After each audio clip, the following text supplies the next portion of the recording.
오늘 제가 이제 여러분이 너무나 잘 알고 있는 선한 사마리아인 비유 이야기를 가지고 좀 이주민 선교를 생각하는 교회의 메시지를 나누려고 합니다. 제가 이제 그런 연유 때문에 홍 목사님 이제 여기에 설악면에 이것을 계획하시고 이렇게 준비할 때 여러 차례 이제 우리 리더들이 와서 여기 와서 기도도 하고 저 산에도 올라가 보고 이렇게 했었는데, 그때 오면 이제 한쪽에 소나무가 잔뜩 쌓여 있어가지고 이제 시간이 지나다 보니까 이제 좀 이거 언제 이거 되나 이렇게 생각하고 그랬었는데, 오늘 와 보니까 그 소나무들이 이렇게 제자리를 잡으니까 너무 아름답습니다. 참 여러 사람이 여러 소리를 했을 텐데 끝까지 목사님께서 기도하시면서 준비하신 일들이 이렇게 아름답게 이루어져 있는 것을 보고 하나님께 감사하게 됩니다. 그때 생각으로는 이제 좀 은퇴하신 선교사님들이 이렇게 들어와서 좀 이제 꼭 그럴 마음은 아니었겠지만 좀 쉬는, 주로 이제 이렇게 산속에 들어오는 그 이유가 우리가 좀 쉬는 그런 생각으로 들어오는 건데, 쉬면서 이제 좀 주일에도 예배 드리고 그 정도의 생각을 하셨는지 모르지만 저는 그렇게 봤는데, 하나님께서 또 여기 산까지 쫓아오셔서 어디를 쉬어 이러면서 교회에다가 사명을 주셔가지고 가장 힘든 사역, 선교지에서 하는 사역보다 더 힘든 이 국내에 와 있는 이주민 사역이 참 어려운 일이거든요. 그 사역을 이 교회에게 사명으로 맡기셨다. 역시 하나님이시다, 그런 생각이 듭니다. 쉬시려고 오셨다면 아마 나가시는 게 좋으실 것 같고, 앞으로 이 교회에 주신 사명이 하나님께서 하나님 나라에 부를 때까지 끝까지 쉬지 않게 하시는 그런 일이라고 생각이 듭니다. 그런 면에서 우리가 신앙을, 특히 성경을 묵상하는 우리의 태도가 성경에 대해서 굉장히 한국교회가 열심히 읽는 것은 맞지만, 매일 성경이라든가 많은 묵상 그런 것들을 하고 큐티를 하고 그렇게 합니다만, 그런 열심을 조금 벗어나서 조금 안으로 들어가 보면 그렇게 열심하는 그 내면에 굉장히 우리 중심적인, 나 중심적인 그 표피를 조금 벗어내 보면 굉장히 나 중심으로 성경을 읽어도 내가 이런 일을 하려고 하는데 하나님은 어떻게 생각하실까?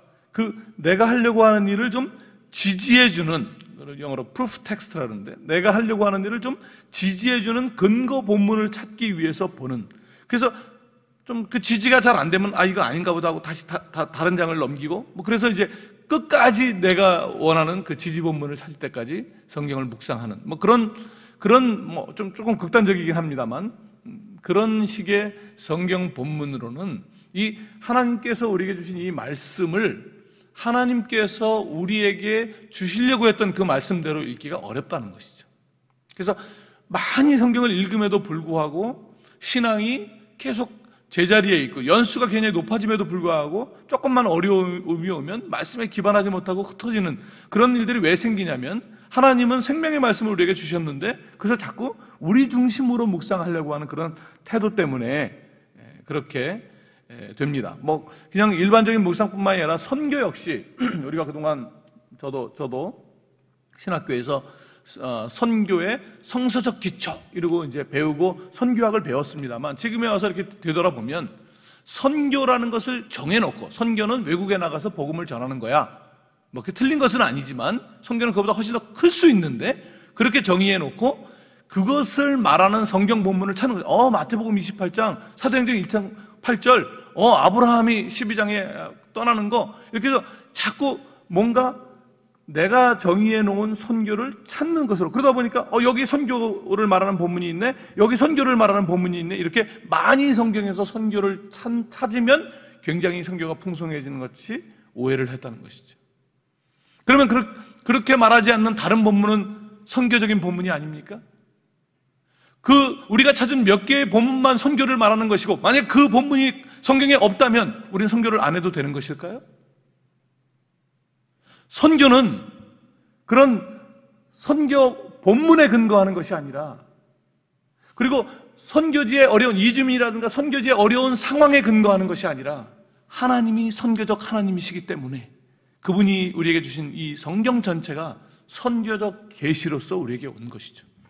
성경은 우리가 필요할 때 찾아서 꺼내 먹는 그런 냉장고 같은 것이 아니라 하나님께서 하나의 방향성을, 이 역사를 주관해 가시는 하나님께서 이루시고자 원하시는 그 방향을 향해서 나가시면서 그 거룩한 일에 우리를, 하나님의 백성들을 참여시키기 위해서 주신 선교적 계시의 말씀인 거죠. 그래서 성경을 볼 때 오늘 하나님은 나에게 무슨 말씀을 주실까라고 하는 좋은 태도이기는 하지만 너무나 그런 열정을 가지고 성경을 대하게 되면 자칫 성경을 자기가 원하는 대로 각색할 수 있는 위험이 있기 때문에 조금 그런 열망을 가져야 하지만 좀 성경을 볼 때 조금 냉철하게 우선 묵상을 하고 그래서 얻어진 결론을 가지고 열정을 가지고 적용하는 그런 태도가 필요합니다. 그래서 그러한 성경 읽기의 한 예로서도 그렇고 우리가 하려고 하는 이주민 사역의 태도에 대해서도 그렇고 제가 오늘 이 선한 사마리아인 비유를 좀 재조명을 해보려고 합니다. 우리는 이 이야기를 보면서 이 사마리아 사람 앞에다가 선한이라고 하는 수식어를 붙여놓고 자, 여기 선한 사마리아인이 한 것처럼 우리도 이웃을 사랑하자, 전도하자, 선교하자 등으로 비약하는 말씀으로 보기도 합니다. 하지만 열망을 유지한 채 좀 더 냉철한 시각으로 본문을 바라보면 몇 가지 고려해야 할 것이 나옵니다. 그래서 그것을 본문 관찰이라고 우리가 말할 수 있는데 관찰을 좀 해보겠습니다. 우선 이 이야기가 지금 예수님께서 이 이야기를 하고 있는데 이 이야기의 1차 청중, 이 이야기를 듣고 있는 청중이 누구였습니까? 이 청중이 우리가 아니라는 것이죠. 우리가 아니기 때문에 우리는 그 말씀을 보면서 아무런 저항 없이 우리도 사랑해야지 라고 볼 수 있지만 어쩌면 이것을 듣고 있는 1차 청중은 이 말씀을 그렇게 듣지 않고 있을 수 있고 또 예수님도 그들이 그런 기대, 그렇게 이웃 사랑해야지라는 기대를 갖고 보지 않는다는 것을 알고도 이 말씀을 하실 수 있다는 것입니다. 그래서 1차 청중은 이 사마리아인과 아무 감정이 없는 우리가 아니라 사마리아인과는 상종하지 않는, 제가 그 역사를 다 말하지는 않겠습니다만 이 유대인들인데, 지금 청중은 유대인들인데 유대인들은, 이 사마리아인들은 차라리 먼 데 사람이면 괜찮지만 이 바로 옆에 있는, 우리도 가끔 이렇게 가까운 나라에 있는 사람들에 대해서 더 힘들어하는 경우가 있잖아요. 경기를 해도 그 나라는 꼭 이겨야 되고 이런 거 있잖아요. 사마리아 사람, 우리가 그 정도의 개념이 아니라 사마리아 사람은 정말 개만도 못한 그런 마음을 가지고 있는 유대인들이 청중이었다는 것이죠. 그렇기 때문에 유대인들을 대상으로 하는 이야기에 그들이 개만도 못하게 여기는 사마리아 사람을 좋은 역할로 주인공으로 썼다? 이것은 이미 유대인들에게 감동을 주는 이야기는 포기한 것입니다. 이해가 되십니까? 유대인들을 설득시키는데 유대인들이 가장 저항하는 그 이야기도 듣기 싫은 사마리아 사람을 살인자라든가 악역으로 쓰면 동감할지 모르지만 주인공으로 사용한다는 것은 이미 유대인 청중이 이 말씀에 설득되는 것을 포기했다는 이야기입니다. 그러니까 감동용 이야기가 아니라는 것이죠. 마치 우리 하영이 이렇게 처음 왔는데 이 아이가 커서 엄마가 하영이 공부하라고 이렇게 얘기하는데 하필이면 하영이가 제일 재수없어 하는 아이의 예를 들면서 걔처럼 공부해야 돼 그러면 그 이름 나오는 순간 하던 공부도 하기 싫어지는 그런, 절대로 그 아이는 절대 예를 들어서는 안 되는 그런 거 있잖아요. 그렇죠? 그런 식인 거죠, 이게 지금. 그러니까 유대인을, 청중을 설득시키기 위해서 하신 이야기는 아니다. 이 정도는 우리가 이해해야 될 필요가 있습니다. 또 한 가지는 본문 관찰에서 중요한 것은 뭐냐면 율법학자가 질문한 것과 예수님께서 대답처럼 하신 질문을 비교해 보는 것입니다. 율법학자가 이렇게 물었습니다. 그럼 제 이웃이 누굽니까? 제가 누구를 사랑하면 되겠습니까? 남양주시에 와 있는 몽골인들을 사랑하면 되겠습니까? 제가 누구를 선교하면 되겠습니까? 이것은 지금 목적어를 묻는 질문입니다. 누가 내 이웃입니까? 내가 누구를 사랑하면 되겠습니까? 라고 목적어를 물었습니다. 그래? 만약에 이 목적어에 대해서 예수님께서 대답을 하시려고 했다면 저는 이렇게 했어야 된다고 생각합니다. 너 누구를 사랑하면 되냐고? 야, 너네 유대인들, 그 이웃이라는 그 카테고리가 딱 정해져 있어가지고 거기를 절대 벗어나지 않는, 저 사마리아 사람은 뭐 이방인은 말할 것도 없고 같은 유대인이라도 너희들하고 클래스가 다르면 상종하지 않는 그런 카테고리 갖고 있는데 너 그거 물어봤어? 잘 걸렸다. 그러면서 자, 사마리아인 하나가 길을 가다가 강도를 만났다. 그래서 반쯤 죽었다. 그러면 이 유대인 청중들이 엄청나게 이야기 속으로 빨려 들어올 거야. 어이, 사마리아 놈들이 강도를 만났어? 왜 반만 죽었어? 아주 죽여버리지? 막 이러면서 이야기 속으로 막 들어올 거예요.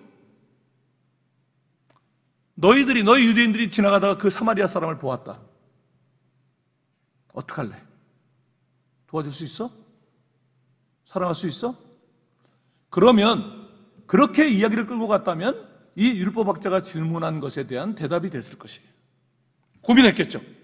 도와주자니 사마리아인이고 도와주지 않자니 뭐 누가 내 이웃입니까? 물어봤는데 사마리아 사람 하나도 도와주지 못하면서 너의 그 아주 좁디 좁은 이웃의 범주를 요만큼도 넓힐 생각도 없으면서 내 이웃이 누굽니까? 내가 누구로 살아가면 되겠습니까?를 물어? 예이 이 위선자 놈들아, 가서 네 이웃에 대한 개념이나 좀 바꾸고 와라. 뭐 이러면서 혼을 내든 뭐를 하든 얘기가 된다는 거죠. 그런데 예수님께서 사마리아인 이야기를 쭉 하신 다음에 마지막으로 율법학자에게 뭐라고 물어보시냐면 이렇게 물어보셨어요. 누가 강도 만난 자의 이웃이 되었느냐? 내가 누구를 사랑하면 되겠습니까? 라고 목적어를 물었는데 예수님은 누가 강도 만난 자의 이웃이 되었느냐, 누가 주어가 되었느냐를 질문하셨습니다. 생각해보면 우리가 기도하고 우리가 하나님께 묻는 모든 질문들이 다 목적어에 대한 질문이라는 것입니다. 제가 20대 때 선교에 헌신하고 주님 제가 어디로 가면 됩니까? 아프가니스탄에 가서 선교했는데 모든 인생의 질문이 다 목적어에 대한 질문이에요. 주어는 묻지 않아요. 왜 주어를 묻지 않는지 아십니까? 주어는 그 영어로 default, 무슨 우리가 휴대폰이나 뭘 사면 이미 세팅되어 있는 거 있죠? 바꾸지 않는 한 그대로 쓰는 그걸 default라 그러는, 이미 정해져 있는 것. 주어는 정해져 있어요. 주어는 유대인이에요. 하나님의 선택된 백성이에요. 주어를 왜 물어요? 주어는 나밖에 없어요. 이제 내가 무엇을 조금 더 하면 되는지, 영생은 유대인인데 내가 뭘 좀 더 하면 되겠습니까? 라고 목적어를 조금 첨가하면 되는 것이지 주어를 전혀 묻지 않습니다. 그런데 예수님께서 이 세상에 오신 것이 유대인들이 조금 더 이웃도 사랑하고 조금 더 이렇게 수식어를 조금 더 만들어서 인테리어 조금 더 잘해가지고 좋은 백성, 좋은 사람 되면 되는 그 정도를 위해서 이 땅에 오신 분이 아니기 때문에 지금 율법학자의 그 질문에 대답을 하는 것이 별 의미가 없다는 것이죠. 그래서 주님은 새로운 방식의 이야기를 전개하는 것입니다. 우리가 알고 있는 이 내용입니다. 사마리아 사람을 주인공으로 사용하는 것이죠. 어떤 사람은 유대인일 수도 있고 뭐 상관없어요. 아마 유대인이었을 것입니다. 왜냐하면 그래야 이야기가 되니까. 어떤 사람이 길을 가다가 여리고로 내려가다가 강도를 만났다. 강도 만나기에 적정한 장소죠. 광야지대니까. 그런데 제사장이, 레위인이 보고서 피하여 지나가는 것이죠. 여러분, 이 이야기를 한번 보십시오. 너무나 재밌습니다. 이런 예수님께서 지금 그 느낌을 좀 여러분이 이해하시면 좋을 것 같은데, 자, 31절 한 절입니다. 마침 한 제사장이 그 길로 내려가다가 그를 보고 피하여 지나가고, 나름 유대인들의 존경을 받는 지도자인 제사장을 31절 한 절로 정리하면서 약간 부정적인, 물론 이유는 있습니다. 제사장이기 때문에 시체를 만지지 말아야 되는 여러 가지 이유가 있지만 어쨌든 다소 좀 부정적인 느낌을 주면서 한 절로 정리를 해버렸습니다. 32절에 또 이와 같이 한 레위인도 그곳에 이르러 그를 보고 피하여 지나가되, 레위인도 역시 나름 존경을 받는 지도층이라고 볼 수 있는데 어쨌든 한 줄로 부정적으로 정리를 해버렸습니다. 그러면 똑같이 어떤 사마리아 사람은 지나가다가 그를 보고 도와줬다, 이렇게 한 줄로 해도 이미 충분히 기분 나쁜데, 이게 한 줄이 아니에요. 가만히 보시면 어떤 사마리아 사람은 여행 중 거기 이르러 그를 보고 불쌍히 여겨 라고 말하는 순간 이미 유대인 청중들은 귀를 닫기 시작하고, 뭔 소리야, 이게 무슨 멍소리야 이러면서 막 투덜투덜 대는데, 가까이 가서 이제부터는 유대인 짜증용 이야기를 예수님께서 막 집어넣는 거예요. 이런 얘기를 뭐 쓸 필요가 뭐가 있어요? 기름과 포도주가 그 몇 년산이더라 뭐 이러면서 포도주를 그 상처에 붓고 싸매고 자기 짐승에 태워 주막으로 데리고 가서 돌보아 주니라. 이미 너무 충분히 짜증이 났는데 끝이 아닙니다. 그 이튿날, 왜 이튿날까지 넘어갑니까? 이 이야기가 넘어갈 필요가 없는 얘기거든요. 도와줬다 그러면 끝나는 얘기인데, 엄청 유대인 짜증나게 만드는 이야기를 진행하고 계신다는 거죠. 이렇게 한번 여러분 좀 실감이 안 나실 테니까 제가 비유를 해보겠습니다. 제가 어느 서울에 있는, 뭐 그럴 리는 없겠지만 어느 아주 그 대형 교회, 홍 목사님도 아마 싫어하실지 모르는 그런 큰 대형 교회에 제가 가서 설교를 초대를 받았습니다. 진짜는 아니고요, 상상하는 겁니다. 자, 이제 여러분이 그 대형 교회에 교인들이고, 그 교회는 목사님을 약간 하나님 바로 밑으로 좀 생각하는, 목사님에 대해서는 이런저런 얘기를 절대 하면 안 되는 그런 신성화된 그런 교회입니다. 그래서 설교 시간에 그 목사님에 대해서 뭐 이런저런 좋은 얘기 자체도 아예 언급을 하지 말아야지, 그런 얘기 하면 그냥 마이크가 바로 꺼지는 그런 교회입니다. 자, 제가 이제 설교를 시작합니다. 지금부터는 설교 속의 설교입니다. 제가 지금 대형 교회에서 설교하는 거예요. 좀 톤을 다르게 할까요? 하나님께서 그러셨어 뭐 이러면서 좀 다르게 해야 될지 모르겠는데, 어쨌든 여러분, 지금부터 그 설교 속의 설교예요. 여러분, 아침에 제가 이 교회 앞에 얼마나 복잡합니까? 뺑소니 사고가 하나 있었습니다. 어떤 교인으로 보이는 분이었는데 바로 교회 앞에서 오토바이에 치였는데 그 오토바이가 그대로 달아나 버렸습니다. 그 사고를 당하신 분이 막 피를 흘리고 있어가지고, 저는 교통이 좀 앞에 차들이 밀려있고 뒤에 있어서 어떻게 내려야 되나 뭐 설교, 그러고 잠시 생각을 하고 있는데, 그분은 이 교회 교인이었던 것 같습니다. 왜냐하면 성경책을 갖고 있었고, 이 교회 앞에서 교통사고를 당했으니까 교인이었던 것 같은데, 어떡하나 이렇게 하는데 마침 그 사고 현장 바로 옆에 담임 목사님이 막 차에 밀려서 계셨습니다. 제가 어떻게 하냐면, 목사님이 창문을 열고 계셔서 목사님의 얼굴이 보였습니다. 목사님이 분명히 그 교통사고 나는 걸 봤거든요. 근데 목사님께서 서서히 고개를 돌리시면서 창문을 올리시더라고요. 이쯤 되면 아마 마이크가 꺼졌겠죠, 그렇죠? 그 교회는. 목사님은 뭐 예배 인도 때문에 급하신가 보다 그렇게 생각을 했습니다. 그런데 바로 그 뒷차가 이 앞에 앉아 계신 수석장로님, 그때는 몰랐는데 지금 보니까 이 수석장로님이 바로 그 뒷차에 계셨고, 똑같이 문을 열고 보고 계셨는데, 장로님 아까 너무 그 고개를 빨리 들으셨는데 목이 괜찮으신가요? 제가 디스크를 염려했습니다. 바로 그러고 들어가시더라고요.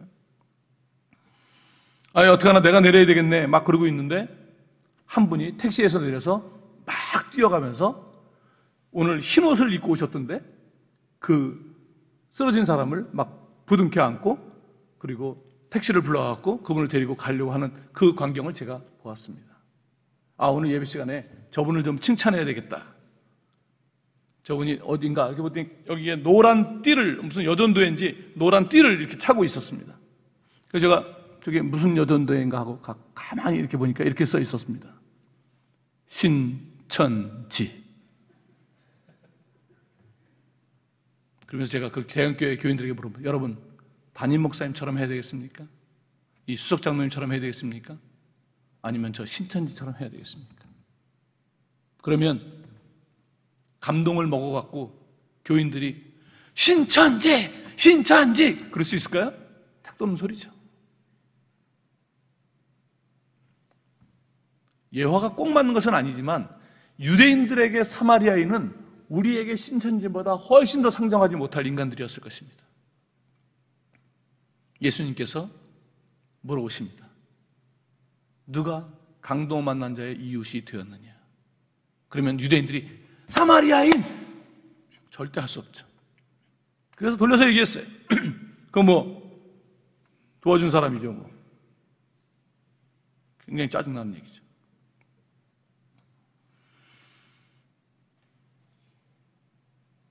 지금 예수님은 이웃의 범위를 좀 넓혀라, 원수까지 사랑하자, 선한 사마리아인이 되자, 이런 말씀을 하고 있는 것이 아닙니다.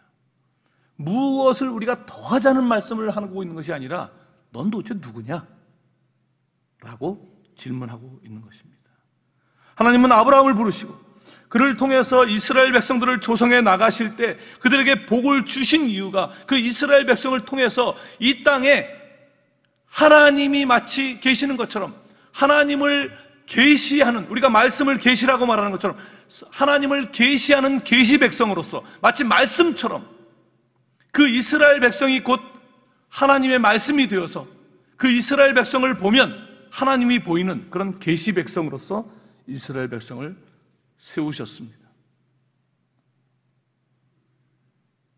세계가 다 내게 속하였느니, 하나님의 세계가 다 하나님의 것이기 때문에 내가 너희를 선택한다는 것은 세계를 다 포기하고 너희들만 선택하겠다는 뜻이 아니라 세계가 다 내 것이기 때문에, 마치 정전이 되어서 프레시를 들었다면, 슈퍼에 가서 프레시를 사왔다면 이 주인이 정전이 되어서 다 물건을 볼 수 없으니 다 포기하고 이제 프레시나 불 켜서 거울 앞에 서서 귀신놀이를 하면서 심심함을, 무료함을 달래겠다는 뜻이 아니라 이 프레시를 켜서 보이지 않는 내 물건을 찾겠다라고 하는 프레시의 오류죠. 자기하고만 놀겠다고 주인이 샀는 줄 알고 착각하는 그런 오류가 이스라엘 백성들에게 생긴 것입니다. 우리만 선택했어. 배타적인 선택의 개념을 가진 것이죠. 그래서 이제 주어는 유대인입니다. 유대인 외에는 다 이방인이에요. 어느 나라 사람 상관없어요. 다 이방인이에요. 우리는 유대인만. 사실 유대인만 그러지 않고, 헬라인은, 헬라라는 말은 지식이라는 뜻. 헬라인, 나머지는 다 야만인. 중국 사람들은 우리는 중화, 나머지는 다 오랑캐. 우리도 보면 우리 옆에는 뭐 양놈, 떼놈, 외놈 이러면서 다 놈자 붙이고, 뭐 세상 사람들이 다 자기 중심으로 살아가는 그런 시대에 이 가장 배타적인 자기 중심으로 되어 있는 이 유대인들에게 와서 너희는 누구냐? 너희가 무엇을 좀 더 하라라는 도전이 아니라 너희만이 주어가 아니다. 하나님의 나라는 너희들이 개만도 못하게 여기는 저 사마리아 사람도 이야기의 주인공이 될 수 있다라고 하는 충격적인 이야기를 예수님은 하시는 것이죠. 하나님 나라의 이야기는 유대인의 이야기만 필요로 하는 것이 아니라 그들의 개만도 못하게 여기는 사마리아인의 이야기도 하나님 나라에는 포함된다는 것입니다. 계시록에 나오는 것처럼 각 나라와 족속과 백성과 방언에서 아무라도 능히 셀 수 없는 큰 무리가 나온다고 하는 것은 다 똑같은 사람이 나온다는 것이 아니라 다 그들이 하나님 나라의 한 챕터를 쓴 그런 귀한 주인공들로서 하나님의 보좌 앞에 나온다는 이야기를 하는 것이죠. 그러므로 하나님께서 우리에게, 편안히 지내려고 하는 우리에게 쫓아오셔서 이 이주민 사역의 사명을 주셨다고 하는 것은 너희들이 쉬지 말고 뭘 좀 더 해라 라고 하는 이야기가 아니라는 것입니다. 우리가 좀 쉬지 않고 십시일반 더 모아서 이제 저 우리나라에 와 있는 저 어려운, 저 불쌍한 저 사람들을 좀 도와주고 좀 뭘 좀 해야지 라고 하는 태도로 우리가 그 사역을 접근한다면 우리는 유대인과 똑같은 방식의 접근을 하는 것이죠. 그것이 아니라 주님은 우리에게 저들이 주인공이다 라는 이야기를 하는 것입니다. 제가 들은 이야기 중에 워싱턴의 한인교회가 커졌는데, 미국 아닙니까? 한국 사람은 소수민족인데, 근데 한국 사람들이 교회가 커졌어요. 그래서 그 워싱턴에 있는 큰 교회가 예배당을 크게 짓게 됩니다. 그런데 자존심이 있는 거죠. 그래서 이 몇 석 하는 거에 자리 허락이 안 나는 거예요. 왜냐하면 다른 미국 교회보다 더 큰 좌석을 갖는 것이 용납이 안 되는 거예요. 그래서 좌석을 줄이고 스페이스를 해서 임시 의자를 놓을 수 있도록 했다는 그런 이야기를 들었습니다. 한국에 여의도 순복음교회보다 큰 필리핀 교회가 세워지고 예배당이 생겨난다면 어떻겠습니까?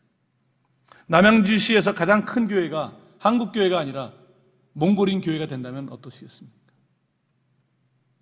그래서 몽골인 교회에 한쪽 성경 공부실을 빌려서 한국 교회 성도들이 좀 줄어가지고 거기서 빌려서 예배를 드린다면 어떻겠습니까? 우리는 전혀 그런 생각은 안 한다는 것이죠. 왜냐하면 우리는 항상 갑이고, 우리는 항상 주어이고, 그들은 항상 목적어이고 을이기 때문에.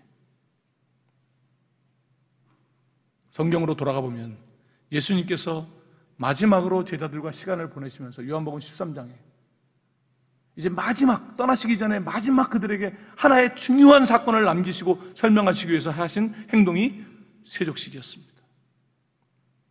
내가 주와 선생이 되어 너희들의 발을 씻기니 너희도 서로서로 발을 씻기고 또 너희들을 통해서 세상의 사람들이 이 하나님의 나라에 들어오도록 하라라는 메시지를 주시는 것이죠. 그 의미가 무엇이겠습니까? 하나님의 복음은 전도지가 하는 것이 아니라 우리 인간이 사람이 곧 예수님이 하나님을 번역해내는 사람이었던 것처럼 하나님의 나라의 복음을 번역하는 것은, 그것을 세상에 알리는 것은 사람입니다. 우리입니다. 그런데 어떤 우리이냐면 남의 발을 씻길 수 있는, 남을 주인공으로 세울 수 있는 태도일 때 하나님의 나라가 확정된다는 것입니다. 우리나라에 와 있는 이주민들은 하나님의 나라의 이야기를 쓸 뛰어난 주인공들입니다. 그 주인공들을 위해서 기꺼이 내 삶을 희생할 수 있을 때 그 사역이 되는 것이지, 그들을 좀 도와준다는 생각으로 한다면 도움은 받겠지만 생명의 복음이 증거되는 것은 아닌 것이죠. 말씀을 맺겠습니다. 몇 년 전에 한 유명한 소설가가 새롭게 장편 소설을 내고 인터뷰를 했습니다. 사회자가 물었습니다. 선생님 오랜만에 장편을 쓰셨네요. 장편과 단편 소설의 차이가 뭐라고 생각하십니까? 두께의 차이인가요? 그때 그 장편 소설을 쓴 소설가가 이렇게 얘기했습니다. 단편과 장편의 차이는 두께의 차이가 아닙니다. 두꺼운 단편이 있을 수 있고 좀 얇은 장편이 있을 수 있습니다. 단편과 장편의 차이는, 단편은 한 사람의 시각으로, 1인칭의 시각으로 혹은 3인칭의 시각으로 보는 것입니다. 한 사람의 시각으로 쭉 써나가는 소설을 단편 소설이라 그럽니다. 장편 소설은 다양한 3인칭들이 모임, 한 챕터를 넘기면 또 다른 이야기가 나오고 또 다른 주인공이 나옵니다. 그래서 읽기가 힘들어요. 그러나 다 읽고 나면 너무나 광대한 이야기가 우리한테 펼쳐지는 것이죠. 하나님 나라의 이야기는 장편입니다. 각 나라와 족속과 백성이 각자의 하나님 나라의 이야기를 써서 우리가 다 한 조각을 보고 있지만 나중에 하나님 앞에 섰을 때 어마어마한 이야기를, 그들을 통해서 어마어마한 하나님을 보게 되는 장편의 이야기인 것이죠.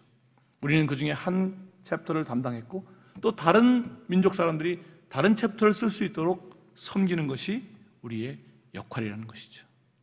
하나님께서 우리에게 쫓아오셔서 이 사명을 주셨을 때는 놀지 말고 좀 더 일해라 라는 차원이 아니라 우리의 신앙을, 우리의 배타적인 신앙을, 우리 중심으로 되어 있는 그 신앙을 벗겨내고 정말 하나님을 제대로 알게 하기 위해서 이주민들을 섬기면서 우리가 얼마나 우리 중심으로 되어 있는 사람들이었는가를 보게 하시고 겸손하게 다시 그리스도 앞으로 나아가 만드는 그런 사역으로서 우리에게 주셨다는 겸손함을 가지고 하나씩 저희도 GMF도 함께 연합하면서 이 사역을 감당해 나갈 때 우리가 하나님을 새롭게 만나는 은혜가 있을 줄 믿습니다. 기도하겠습니다. 하나님 아버지, 감사합니다.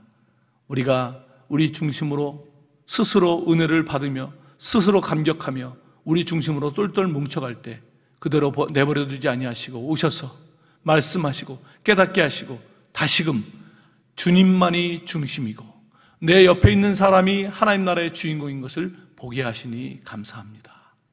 하나님, 우리가 서로 사랑하고 섬기고 옆에 있는 사람들을 존중히 여기고 우리에게 와 있는 민족들을 존중히 여기고 그리하여 하나님께서 원하시는 사랑을 통해서 하나가 되어져 가는 하나님 나라를 완성해 가는 주님의 백성들이 되게 인도하여 주옵소서. 주님을 우리를 종이라 부르지 아니하고 이제 친구로 부르시, 하나님 나라의 뜻을 알게 하셨사오니 그 뜻을 계속해서 깊이 알아가며 하나님의 자녀로, 하나님의 친구로 이 아름답고 거룩한 사역을 함께 이루어가는 주님의 종들 될 수 있도록 인도하여 주옵소서. 예수님의 이름으로 기도합니다. 아멘.